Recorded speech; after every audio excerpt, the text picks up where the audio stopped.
الحمد للہ رب العالمین والعاقبۃ للمتقین والصلاۃ والسلام علی سید الانبیاء والمرسلین اما بعد فاعوذ باللہ من الشیطان الرجیم بسم اللہ الرحمن الرحیم۔ تمام دیکھنے اور سننے والوں کی خدمت میں السلام علیکم ورحمۃ اللہ وبرکاتہ۔ معزز سامعین، آج ہم چھٹے پارے کے خلاصہ تفسیر کے ساتھ آپ کی خدمت میں حاضر ہیں۔ اسلام کا ایک اہم اصول یہ ہے کہ اسلام دوسروں کے عیوب کی پردہ پوشی کا حکم دیتا ہے اور برائی کی تشہیر کو پسند نہیں فرماتا، مگر اس کے باوجود مظلوم کی داد رسی کے لیے ظالم کے خلاف آواز بلند کرنے کی اجازت دی گئی ہے۔ آیت نمبر 150 میں بتایا گیا ہے، جو لوگ ایمان لانے میں اللہ اور اس کے رسولوں کے درمیان فرق کریں یا بعض رسولوں پر ایمان لائیں اور بعض کا انکار کریں یا ایمان اور کفر کے درمیان کوئی درمیانی راستہ تلاش کریں، یہ سب لوگ پکے کافر ہیں۔ مومن صرف وہی ہیں جو اللہ پر ایمان لائیں اور بلا تفریق اس کے سارے رسولوں پر بھی ایمان لائیں۔ آیت نمبر 153 تا 161 میں یہود کی بہت سی جہالتوں، سرکشیوں، ہٹ درمیوں اور فرمائشی مطالبات کا ذکر ہے۔ انہوں نے رسول اللہ صلی اللہ علیہ وسلم سے مطالبہ کیا کہ ہم پر آسمان سے کتاب نازل کریں۔ اللہ تعالیٰ نے فرمایا کہ یہ موسیٰ سے بھی اس سے بھی بڑے مطالبات کر چکے ہیں، جو یہ ہیں، اللہ تعالیٰ کی ذات کو ہمیں کھلم کھلا دکھلاؤ۔ چنانچہ ان کے ظلم کی پاداش میں انہیں آسمانی بجلی نے پکڑ لیا۔ پھر واضح دلائل آنے کے باوجود انہوں نے بچڑے کی پوجا کی اور اللہ تعالیٰ نے ان کی توبہ کو قبول فرمایا۔ ان کے سروں پر طور کو اٹھا کر ان سے دین پر قائم رہنے کا عہد لیا اور انہوں نے عہد کو توڑ دیا۔ اسی طرح ان سے سجدہ ریز ہوتے ہوئے دروازے میں داخل ہونے اور ہفتے کے دن کی تقدیس کو پامال نہ کرنے کا عہد لیا گیا۔ پھر اللہ تعالیٰ نے ان کی عہد شکنی اور کفر کی وجوہ کو بیان کیا کہ انہوں نے اللہ تعالیٰ کی آیات کا انکار کیا۔ اس سے انبیاء کرام کے معجزات مراد ہیں۔ انبیاء کرام کو ناحق قتل کیا، حضرت مریم پر بہتان باندھا، مسیح عیسیٰ ابن مریم رسول اللہ کے قتل کا دعویٰ کیا، ہٹ درمی سے یہ کہا کہ ہمارے دلوں پر غلاف ہیں، تو اللہ تعالیٰ نے فرمایا کہ دراصل ان کے کفر کی وجہ سے ان کے دلوں پر مہر لگا دی گئی ہے۔ اللہ تعالیٰ نے فرمایا کہ انہوں نے حضرت عیسیٰ علیہ السلام کو قتل نہیں کیا اور نہ ہی انہیں سولی دی، بلکہ ان پر صورتحال مشتبہ کر دی گئی۔ مفسرین نے لکھا ہے کہ حضرت عیسیٰ علیہ السلام کے ایک حواری کی صورت ان کے مشابہ بنا دی گئی اور اسے سولی پر چڑھا کر وہ یہ سمجھے کہ انہوں نے حضرت عیسیٰ کو مصلوب کر دیا ہے۔ چنانچہ اللہ تعالیٰ نے فرمایا انہوں نے حضرت عیسیٰ علیہ السلام کو یقیناً قتل نہیں کیا، بلکہ اللہ تعالیٰ نے ان کو اپنی طرف زندہ اٹھا لیا۔ پھر فرمایا کہ قیامت سے پہلے اہل کتاب ضرور حضرت عیسیٰ پر ایمان لائیں گے اور حضرت عیسیٰ علیہ السلام قیامت کے دن ان کی گواہی دیں گے۔ اللہ تعالیٰ نے فرمایا یہود کے ظلم کے سبب ہم نے ان چیزوں کو ان پر حرام قرار دے دیا جو ان کے لیے حلال کی گئی تھیں۔ اس کی کچھ تفصیل سورہ بقرہ میں گزر چکی ہے اور کچھ آگے آئے گی۔ یہود کی ایک سرکشی یہ تھی کہ ممانعت کے باوجود وہ سود لیتے تھے اور ناحق لوگوں کا مال کھاتے تھے، لیکن قرآن نے بتایا کہ جو ان میں سے پختہ علم والے تھے وہ قرآن پر اور اس سے پہلے آسمانی کتابوں پر ایمان لاتے تھے، اقامت صلاح اور ایتاء زکوٰۃ پر وہ کاربند تھے، اللہ اور قیامت کے دن پر ان کا ایمان تھا، اور ایسے ہی لوگوں کو اجر عظیم عطا کیا جائے گا۔ آیت نمبر 163 میں بتایا کہ وحی ربانی اور نبوت کا سارا سلسلہ آپس میں مربوط ہے۔ حضرت نوح علیہ السلام اور ان کے بعد انبیاء کرام علیہم السلام اور حضرت ابراہیم علیہ السلام تا حضرت عیسیٰ علیہ السلام متعدد انبیاء کرام کا ذکر کرنے کے بعد فرمایا جس طرح ہم نے ان انبیاء کرام پر باری باری وحی نازل فرمائی، اسی طرح اے رسول مکرم صلی اللہ علیہ وآلہ وسلم آپ پر بھی وحی نازل کی ہے۔ مزید فرمایا کہ کچھ رسولوں کے نام اور حالات ہم نے آپ پر بیان کیے ہیں، اور ایسے بھی رسول ہیں جن کے واقعات قرآن میں بیان نہیں ہوئے، جن کے نام قرآن و حدیث میں بیان ہوئے۔ ان پر تعین کے ساتھ ایمان لانا فرض ہے، اور جن کے نام اور حالات بیان نہیں ہوئے ان پر اجمالی طور پر ایمان لانا فرض ہے، یعنی جس کو بھی اللہ نے رسول بنا کر بھیجا ہم ان پر ایمان لاتے ہیں۔ اور نظام نبوت و رسالت کی حکمت یہ بتائی کہ تمام انسانوں پر دعوت حق کے حوالے سے اللہ تعالیٰ کی حجت قائم ہو جائے، اور قیامت کے دن کسی بھی انسان کے پاس کفر و شرک، فسق و فجور اور دلالت پر قائم رہنے کے لیے کوئی عذر نہ رہے۔ اسی لیے انبیاء کا فریضہ رحمت الہی کی بشارت سنانا اور عذاب الہی سے ڈرانا قرار پایا۔ اللہ تعالیٰ اور اس کے فرشتے نبی صلی اللہ علیہ وآلہ وسلم پر وحی کے نازل ہونے کی گواہی دیتے ہیں اور اس طرح ان کی نبوت کو ظاہر کرتے ہیں۔ کفر کرنے والے اور اللہ تعالیٰ کی سیدھی راہ سے روکنے والے لوگ کھلی گمراہی میں ہیں، اور ایسے کافروں اور ظالموں کی اللہ تعالیٰ نہ تو مغفرت فرماتا ہے اور نہ ہی انہیں دوزخ کے راستے کے علاوہ کسی اور راستے کی طرف گامزن فرماتا ہے، اور نہ ہی انہیں دوزخ کے راستے کے علاوہ کسی اور راستے کی طرف اللہ گامزن فرماتا ہے۔ لوگ اگر رسول اللہ صلی اللہ علیہ وآلہ وسلم کی لائی ہوئی بات کو مان لیں تو یہ بہتر ہے، وگرنہ اللہ تعالیٰ کو لوگوں کے کفر کی کوئی پرواہ نہیں ہے، اس لیے وہ زمین و آسمان اور جو کچھ ان میں ہے اس سب کا مالک ہے۔ نصارہ نے دین میں غلو یعنی ایگزیجریشن کیا اور عیسیٰ علیہ السلام کو ابن اللہ قرار دیا، تو اللہ تعالیٰ نے فرمایا دین میں حد سے تجاوز نہ کرو، اللہ تعالیٰ کے بارے میں ناحق بات نہ کہو۔ مسیح عیسیٰ ابن مریم رسول اللہ تھے، اللہ کا کلمہ تھے جسے اس نے حضرت مریم کو القاء کیا اور اس کی روح تھے۔ مزید فرمایا کہ یہ نہ کہو کہ معبود تین ہیں، یعنی مقدس باپ، مقدس بیٹا اور روح القدس۔ فرمایا عقیدے کی بے اعتدالی سے باز آ جاؤ، اللہ کی ذات صرف ایک ہے، وہی مستحق عبادت ہے اور اولاد کی نسبت سے پاک ہے، اور وہی آسمانوں اور زمین کا مالک ہے۔ مزید فرمایا نہ تو مسیح علیہ السلام کو اور نہ ہی مقرب فرشتوں کو اللہ کا بندہ ہونے میں کوئی عار ہے، یعنی اللہ کی بارگاہ میں ہر درجے کی مخلوق کے لیے شان بندگی ہی اعزاز و اکرام ہے۔ آیت نمبر 174 میں فرمایا اے لوگو، تمہارے پاس اللہ کی طرف سے قوی دلیل آ گئی اور ہم نے تمہاری طرف واضح نور کو نازل کیا، اور برہان قوی دلیل سے مراد سیدنا محمد رسول اللہ صلی اللہ علیہ وآلہ وسلم کی ذات گرامی ہے۔ سیدنا محمد رسول اللہ صلی اللہ علیہ وآلہ وسلم اور واضح نور قرآن مجید سے مکمل وابستگی اختیار کرنے سے ہی رحمت الہیہ کو حصول اور صراط مستقیم پر ثابت قدم رہنے کا انحصار ہے۔ سورۃ النساء کی آخری آیت میں وراثت کا ایک مسئلہ بیان ہوا کہ اگر کوئی شخص فوت ہو جائے اور اس کے ماں باپ بھی حیات نہ ہوں اور کوئی اولاد بھی نہ ہو تو اسے شریعت کی اصطلاح میں کلالہ کہتے ہیں، اور اس کی ایک حقیقی یا باپ کی طرف سے بہن ہو تو اس بہن کو کل ترکے کا آدھا حصہ ملے گا، اور اگر وہ بہن فوت ہو جائے اور وہ بھی لاولد ہو تو یہ شخص اس کے پورے ترکے کا وارث ہوگا، اور اگر اس کی 2 یا 2 سے زائد بہنیں ہوں تو انہیں کل ترکے کا 2/3 ملے گا، اور اگر اس شخص کے ورثاء میں حقیقی یا باپ کی طرف سے بہن بھائی ہوں تو ان میں پورا ترکہ تقسیم ہوگا۔ ہر بھائی کو ہر بہن سے دگنا ملے گا، چونکہ اللہ تعالیٰ ضلالت و گمراہی سے بچاتا ہے، اس لیے وہ ان مالی معاملات کو بھی وضاحت سے بیان کرتا ہے۔ اس کے بعد سورۃ المائدہ کا آغاز ہو جاتا ہے۔ سورۃ المائدہ مدنی سورت ہے، لیکن اس کی بعض آیتیں مکہ میں نازل ہوئیں۔ ترتیب مصحف کے اعتبار سے 5ویں اور ترتیب نزول کے اعتبار سے 113ویں سورت ہے۔ اس سورت میں 2 آیتوں میں مائدہ خان کا ذکر ہے، اس لیے اس سورت کو سورۃ المائدہ کہتے ہیں۔ اس سورت کو سورۃ العقود اور سورۃ المنقذہ بھی کہتے ہیں۔ رسول اللہ صلی اللہ علیہ وآلہ وسلم نے فرمایا سورۃ المائدہ اللہ کی ملکوت میں منقذہ کہلاتی ہے، کیونکہ یہ سورت اپنے پڑھنے والے کو عذاب قبر کے فرشتوں سے نجات دیتی ہے۔ وعدے کو پورا کرنے کا حکم دے کر تربیت اخلاق سے اس سورت کا آغاز ہو رہا ہے۔ انفرادی، اجتماعی بلکہ بین الاقوامی معاملات و تعلقات میں وعدے کو پورا کرنے کی اہمیت ہر ذی شعور پر عیاں ہے۔ مزید فرمایا 4 پاؤں والے جانور حلال کیے گئے ہیں، لیکن احرام کی حالت کی شکل میں شکار حلال نہیں،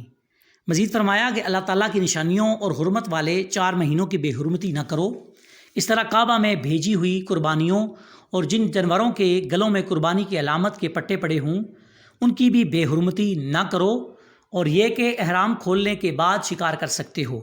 اس کے بعد مسلمانوں کو نیکی کے کاموں اور ایک دوسرے کی مدد کرنے اور گناہ اور ظلم کے کاموں میں مدد نہ کرنے کا حکم ہوا ہے۔ یہ آیت مبارکہ جوامع الکلم میں سے ہے۔ ہر خیر و شر، بلائی اور برائی کا اس آیت مبارکہ میں بڑے اختصار کے ساتھ تذکرہ کر کے قرآن مجید نے تمام کاموں کے لیے ایک اصل اور ضابطہ قرار دے دیا ہے۔ آیت نمبر 3 میں محرمات قطعیہ کا بیان ہے، جو یہ ہیں: وہ حلال جانور جو طبی موت مر گیا ہو اور ذبح نہ کیا جا سکا ہو، یعنی مردار، ذبح کے وقت بہنے والا خون،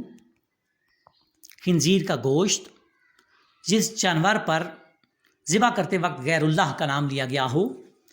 وہ حلال جانور جو گلا گھونٹنے سے مر جائے، وہ حلال جانور جو چوٹ لگنے سے مر جائے، وہ حلال جانور جو بلندی سے گر کر مر گیا ہو، وہ حلال جانور جسے دوسرے جانور نے سینگوں کی چوٹ سے مار دیا ہو، جسے درندوں نے کھایا ہو، وہ حلال جانور جو بتوں کے تھان پر ذبح کیا گیا ہو، اور فال کے تیروں سے قسمت کا حال معلوم کرنا۔ یہی وہ آیت مبارکہ ہے جس میں مسلمانوں کے لیے ایک اعزازی اعلان ہوا: آج میں نے تمہارے لیے تمہارا دین مکمل کر دیا ہے اور تم پر اپنی نعمت کو پورا کر دیا اور تمہارے لیے اسلام کو بطور دین پسند کر لیا ہے۔ قرآن سے پہلے کسی الہامی کتاب میں تکمیل دین کا اعلان نہیں ہوا۔ اسی آیت میں بتایا کہ حالت اضطرار میں بقائے جان کے لیے بقدر ضرورت حرام چیز کا کھانا جائز ہے۔ اسی صورت میں شکاری کتوں کے ذریعے شکار کیے گئے حلال جانور کے حکم کو بیان کیا گیا ہے، جس کی تفصیلی مسائل تفسیر و حدیث کی اور فقہ کی کتابوں میں ملاحظہ کیے جا سکتے ہیں۔ آیت نمبر 5 میں بتایا کہ مسلمانوں کا کھانا اہل کتاب کے لیے حلال ہے اور اہل کتاب کا کھانا مسلمانوں کے لیے حلال ہے، بشرطے کہ وہ کھانا اپنے اصل کے اعتبار سے حلال ہو، اس میں کسی حرام کی آمیزش نہ ہو۔ اس آیت میں یہ حکم بھی بیان ہوا ہے کہ اہل کتاب کی آزاد پاک دامن عورتوں سے مسلمان کا نکاح جائز ہے۔ آیت نمبر 6 میں وضو کے 4 فرائض بیان ہوئے، یعنی پورے چہرے کو دھونا، کونیوں سمیت ہاتھوں کا دھونا، سر کا مسح کرنا، ٹخنوں سمیت پاؤں کا دھونا۔ اس کے بعد مریض، مسافر اور بے وضو یعنی جنبی جس پر غسل واجب ہو کے لیے ضرورت کے وقت تیمم کی اجازت کا بیان ہے، جس کی تھوڑی سی تفصیل سورہ نساء کی تفسیر میں بیان کی جا چکی ہے۔ آیت نمبر 8 میں بے لاگ انصاف کا حکم دیتے ہوئے فرمایا: کسی قوم کی عداوت کی وجہ سے تم بے انصافی پر آمادہ نہ ہو، تم عدل کرتے رہو اور یہی روش خوف خدا کے زیادہ تر قریب ہے۔ آیت نمبر 11 میں یہودیوں کی آپ صلی اللہ علیہ وسلم کو بھاری پتھر لڑکا کر شہید کرنے کی سازش کو ناکام کرنے اور آپ صلی اللہ علیہ وآلہ وسلم کی حفاظت کرنے کا اللہ تعالیٰ نے احسان کا ذکر کیا ہے۔ آیت نمبر 12 میں اللہ تعالیٰ کے بنی اسرائیل سے میثاق کا ذکر کرتے ہوئے فرمایا: اور اللہ نے فرمایا، بے شک میں تمہارے ساتھ ہوں اگر تم نماز قائم کرتے رہے اور زکوٰۃ دیتے رہے اور تم میرے رسولوں پر ایمان لائے اور تم نے ان کی تعظیم کے ساتھ مدد کی اور اللہ کو اس کے دیے ہوئے مال سے اچھا قرض دیا، تو میں ضرور بالضرور تم سے تمہارے گناہوں کو مٹا دوں گا اور میں تم کو ضرور ان جنتوں میں داخل کروں گا جن کے نیچے دریا بہتے ہیں۔ اس کے بعد پھر بنی اسرائیل کی عہد شکنی، سنگ دلی، کلام اللہ میں تحریف کرنے پر ان پر اللہ کی لعنت کا ذکر ہے۔ آگے چل کر فرمایا کہ میثاق الہی کے بڑے حصے کو بلا دینے کی پاداش میں ان کے درمیان قیامت تک کے لیے بغض و عداوت اور منافرت کو پیدا کر دیا۔ اہل کتاب کے جرائم تو بہت زیادہ ہیں، لیکن یہاں ان کے بہت کم جرائم کو بیان کیا گیا ہے، کیونکہ مقصود ان کی اصلاح ہے، نہ کہ ان کے جرائم کی تشہیر۔ پھر ارشاد باری تعالیٰ ہوا: بے شک تمہارے پاس اللہ کی طرف سے نور نبوت اور روشن کتاب آئی۔ اللہ اس کے ذریعے سلامتی کے راستوں پر ان لوگوں کو چلاتا ہے جو اس کی رضا کی پیروی کرتے ہیں، اور اپنے اذن سے ان کو اندھیروں سے نکال کر روشنی کی طرف لاتا ہے اور ان کو سیدھے راستے کی طرف ہدایت دیتا ہے۔ آیت نمبر 17 میں اللہ تعالیٰ نے مسیح ابن مریم کو الہ قرار دینے والوں کو کافر کہا اور فرمایا کہ بالفرض محال اللہ مسیح ابن مریم اور ان کی ماں کو ہلاک کرنا چاہے تو ساری زمین والے مل کر بھی ان کو بچا نہیں سکیں گے۔ پھر یہود و نصارہ کی اس خوش فہمی کا، زعم باطل کا رد فرمایا کہ اللہ کے بیٹے اور اس کے محبوب ہیں، یہ ان کی غلط فہمی تھی، اور اس خوش فہمی اور زعم باطل کا اللہ نے رد فرمایا کہ تم بھی مجملہ انسانوں میں سے ہو۔ اہل کتاب کو مخاطب کر کے فرمایا کہ انبیاء کی بعثت کے بعد ایک انقطاع، گیپ، نبوت اور رسالت کا دور آیا، اور پھر ہم نے اپنے رسول عظیم کو مبعوث فرمایا تاکہ تم یہ نہ کہہ سکو کہ ہمارے پاس کوئی بشیر و نذیر نہیں آیا، سو اب تمہارے پاس اللہ کی رحمت کی بشارت دینے والے اور اس کے عذاب سے ڈرانے والے آخری رسول محمد رسول اللہ صلی اللہ علیہ وسلم آ چکے ہیں۔ آیت نمبر 21 تا 26 میں اس بات کا ذکر ہے کہ بنی اسرائیل کو مقدس سرزمین میں داخل ہونے کا حکم دیا۔ انہوں نے کہا، اے موسیٰ، اس سرزمین میں تو بڑی بڑی جسامت والے لوگ ہیں، جب تک ان کو نکال نہ دیا جائے ہم داخل نہیں ہوں گے، لہٰذا آپ اور آپ کا رب جانیں، آپ کا رب جائیں اور دونوں ان سے جنگ کریں، بے شک ہم یہیں بیٹھے رہیں گے۔ موسیٰ علیہ السلام جب اپنی قوم سے مایوس ہو گئے تو اللہ کی بارگاہ میں عرض کی، اے میرے پروردگار، میرا بس تو صرف آپ اپنے آپ پر اور اپنے بھائی ہارون پر چل سکتا ہے، پس میرے اور میری نافرمان قوم کے درمیان فیصلہ فرما دے۔ بنی اسرائیل کی ان نافرمانیوں کی پاداش میں 40 سال تک ان پر مقدس سرزمین کو حرام قرار دے دیا گیا اور وہ زمین میں یوں ہی بھٹکتے رہے۔ آیت نمبر 27 تا 31 میں آدم علیہ السلام کے 2 بیٹوں کا واقعہ بیان ہوا ہے کہ دونوں نے اللہ کی بارگاہ میں قربانی پیش کی، ایک کی قربانی قبول ہو گئی اور دوسرے کی رد ہو گئی۔ اس زمانے میں شریعتوں میں قربانی کی قبولیت کی علامت یہ تھی کہ آسمان سے آگ آتی تھی اور اسے جلا ڈالتی تھی۔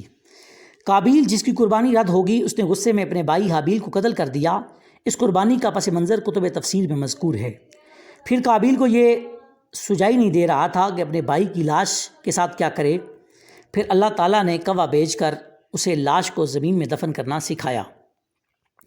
اس پس منظر کو بیان کرنے کے بعد اللہ عز و جل نے ارشاد فرمایا، اسی وجہ سے ہم نے بنی اسرائیل پر لکھ دیا کہ جس شخص نے جان کے بدلے کے بغیر، یعنی حق قصاص کے بغیر، یا زمین میں فساد پھیلانے کے جرم میں بغیر کسی انسانی جان کو قتل کیا تو گویا اس نے تمام انسانوں کو قتل کیا، اور جس نے کسی بے قصور شخص کی جان کو بچا لیا تو گویا اس نے تمام انسانوں کو بچا لیا۔ اس سے معلوم ہوا کہ انسانی جان کی حرمت انسانیت کا اجتماعی حق ہے، اور ایک بے قصور انسان کو قتل کرنا پوری انسانیت کے تحفظ جان کے حق کو پامال کرنا ہے۔ اس کے بعد انسانیت کے سب سے بڑے جرم، جسے آج کل دہشت گردی کہا جاتا ہے، کی حد کو اللہ تعالیٰ نے اسے اللہ اور رسول صلی اللہ علیہ وسلم کے خلاف جنگ قرار دے کر ان کلمات میں بیان فرمایا، اور جو لوگ اللہ اور اس کے رسول صلی اللہ علیہ وسلم سے جنگ کرتے ہیں اور زمین میں فساد پھیلاتے ہیں اور دہشت گردی کرتے ہیں، ان کی سزا ہے کہ ان کو چن چن کر قتل کر دیا جائے اور ان کو سولی دی جائے، اور ان کے ہاتھ ایک جانب سے، پیر دوسری جانب سے کاٹ دیے جائیں، یا ان کو زمین سے نکال دیا جائے، یعنی قید کر دیا جائے۔ یہ ان کے لیے دنیا میں رسوائی ہے اور آخرت میں ان کے لیے بڑا عذاب ہے۔ آیت نمبر 35 میں اہل ایمان کو تقوی اختیار کرنے اور اللہ کی بارگاہ میں نجات کا وسیلہ تلاش کرنے کا حکم دیا گیا ہے۔ آیت نمبر 36 میں فرمایا کہ کوئی شخص ساری روئے زمین کا مالک ہو جائے اور اتنی ہی دولت اسے اور مل جائے، اور وہ یہ سب کچھ اپنی جان کے فدیے کے طور پر دے دے، تو پھر بھی قیامت کے دن کافر کی نجات ممکن نہیں ہے۔ آیت نمبر 38 میں چوری کرنے والے مرد اور عورتوں کے لیے ہاتھ کاٹنے کی سزا کا حکم ہے، اور یہ ان کے کیے جانے کی سزا ہے، اور اللہ کی طرف سے دوسرے لوگوں کے لیے درس عبرت ہے۔ یہ ان کے کیے کی سزا ہے اور اللہ کی جانب سے دوسرے لوگوں کے لیے درس عبرت ہے۔ اس کے بعد اگر وہ توبہ کر لیں اور اپنی اصلاح کے لیے آمادہ ہو جائیں تو اللہ تعالیٰ انہیں معاف فرمانے والا ہے۔ آیت نمبر 40 میں زمینوں اور آسمانوں کی بادشاہی اور عذاب دینے اور معاف کرنے کی قدرت رب العالمین کا خاصہ بیان فرمائی۔ آیت نمبر 42 اور 41 میں ایک بار پھر یہود کے نفاق کو بیان کیا۔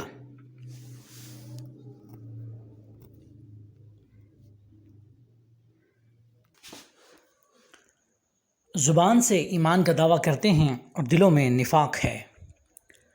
بہت زیادہ جھوٹی باتیں سننے والے ہیں۔ جو لوگ آپ سے دور رہتے ہیں ان کی باتیں بڑی توجہ سے سنتے ہیں، اللہ کے کلام میں تحریف کرتے ہیں، وہ آپ کے پاس اپنے مقدمات اس نیت سے لے کر آتے ہیں کہ ان کا پسندیدہ فیصلہ کیا جائے تو قبول ہے، ورنہ آپ کے فیصلے کو نہیں مانتے۔ بہت زیادہ حرام کھانے والے ہیں۔ تورات میں زنا کی سزا رجم ہے، مگر ان کے علماء اس حکم کو چھپاتے ہیں، تو رسول اللہ صلی اللہ علیہ وسلم نے اسے ظاہر فرما دیا۔ اللہ تعالیٰ نے رسول اللہ صلی اللہ علیہ وسلم کو فرمایا کہ اگر وہ چاہیں کہ اگر وہ آپ کے پاس کوئی مقدمہ لے کر آئیں تو آپ کو اختیار ہے کہ آپ فیصلہ کریں یا نہ کریں، لیکن اگر آپ کو فیصلہ کرنا ہی ہو تو وہی فیصلہ کریں جو انصاف پر مبنی ہو۔ اس کے بعد آیت نمبر 44، 45 اور 47 میں بالترتیب فرمایا کہ جو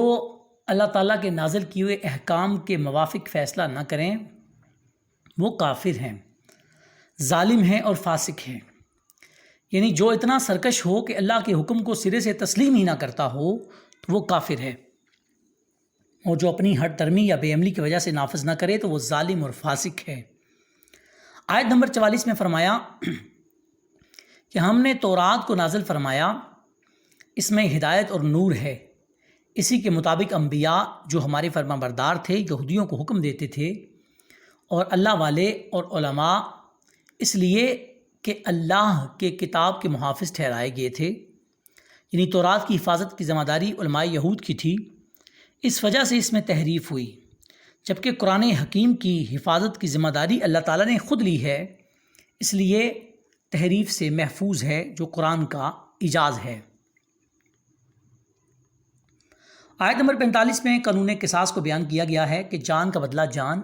آنکھ کا بدلہ آنکھ، ناک کا بدلہ ناک، کان کا بدلہ کان، دانت کا بدلہ دانت، اور اسی طرح زخموں کا بھی قصاص ہے۔ اور جو خوش دلی سے قصاص دے دے، جو اپنے جرم پر صدقے دل سے توبہ بھی کرے تو یہ اس کے گناہ کا کفارہ ہے۔ آیت نمبر 46 میں فرمایا کہ حضرت موسیٰ علیہ السلام کے بعد بھی سلسلہ نبوت جاری رہا، اور ان کے نقش قدم پر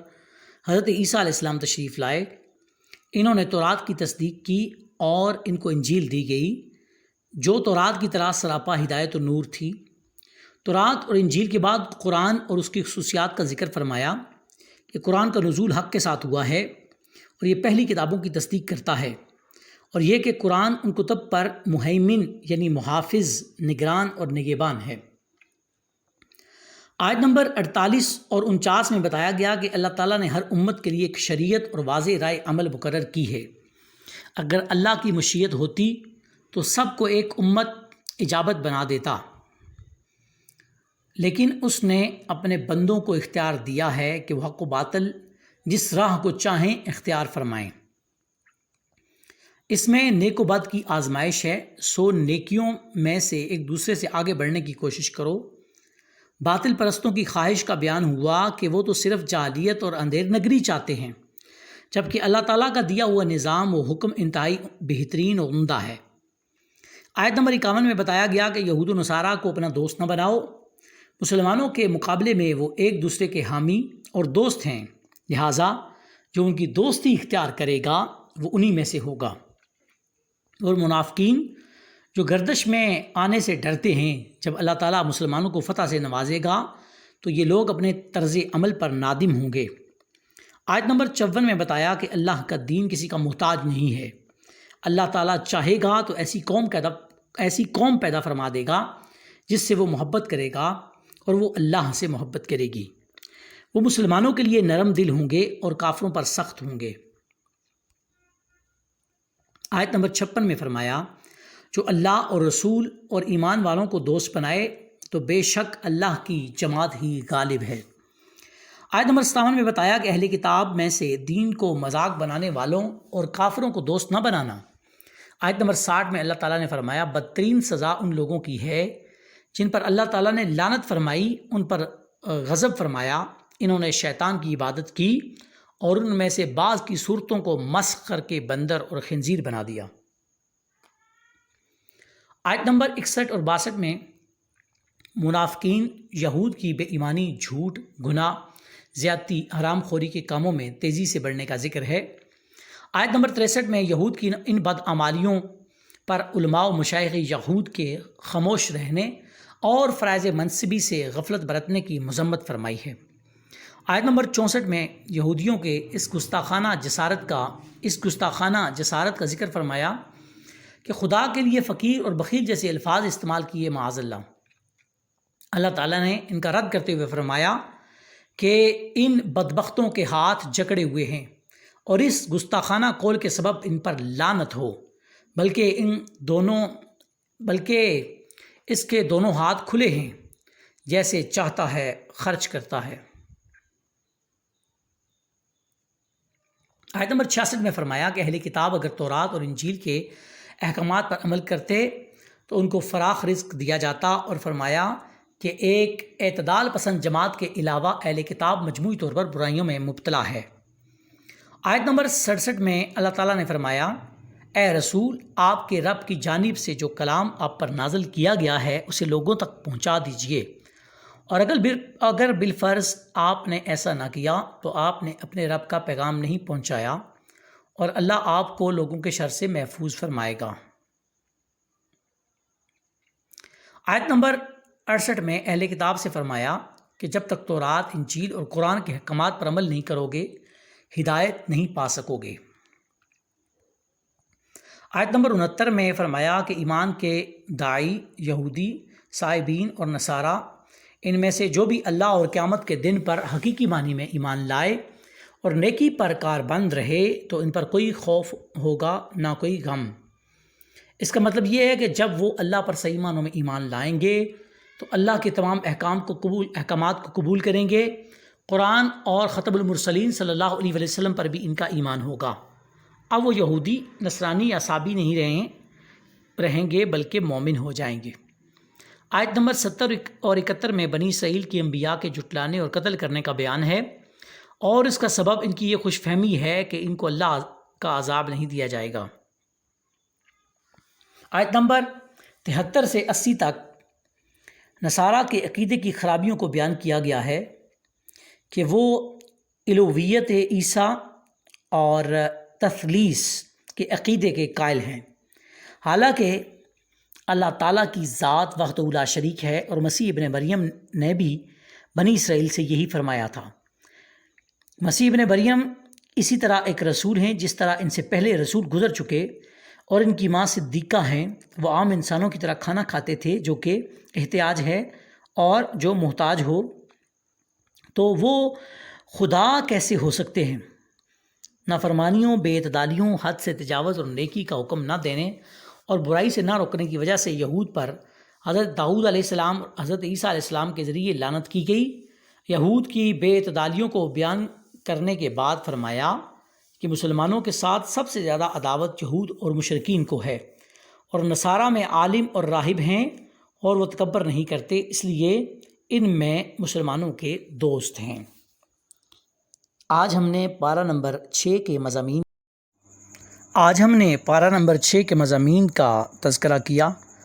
اللہ رب العالمین کی بارگاہ میں دعا ہے کہ ہم سے کوئی کمی، کوئی کوتاہی رہ گئی ہو، اپنے فضل، اپنے کرم، اپنی رحمت سے معافی عطا فرمائے۔ والسلام۔